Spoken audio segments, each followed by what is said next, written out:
கரூரில் நடந்தது மிகவும் துயரமான விஷயம். ராகுல் காந்தி அவர்கள் உடனடியாக தன்னுடைய வருத்தத்தை தெரிவித்திருக்கிறார், தன்னுடைய இரங்கலை தெரிவித்திருக்கிறார். அவர்கள் முதலமைச்சரிடமும் பேசியிருக்கிறார், விஜய் அவர்களிடமும் பேசி என்ன நடந்தது என்று கேட்டிருக்கிறார். எங்களுடைய அகில இந்திய செயலாளர் கேசி வேணுகோபால் சமீபத்தில் அங்கே வந்து பார்த்தார், நாங்களும் போயிருந்தோம்.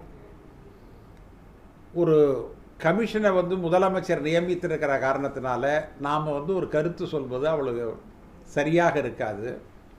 கமிஷனுடைய முடிவுகளை அது பாதிக்கக்கூடும். எனவே கமிஷன் என்ன சொல்லுகிறது, நீதிமன்றம் என்ன சொல்கிறது என்பதை பார்த்து கொண்டு அதன் பிறகு நம்முடைய கருத்துக்களை முழுமையாக சொல்லலாம் என்று காங்கிரஸ் கட்சி முடிவெடுத்திருக்கிறது. ஆனால் நான் அங்கே பார்த்த வகையில் என்னுடைய மன ஓட்டம் என்பது என்னென்னா, அதில் எந்த விதமான சதியும் கிடையாது, பின்னணியும் கிடையாது. டயா பூஸ்டர் சுகருடைய ரிமோட் கண்ட்ரோல் இனி உங்க கையில. அனைத்து மருந்து கடைகளிலும் கிடைக்கும்.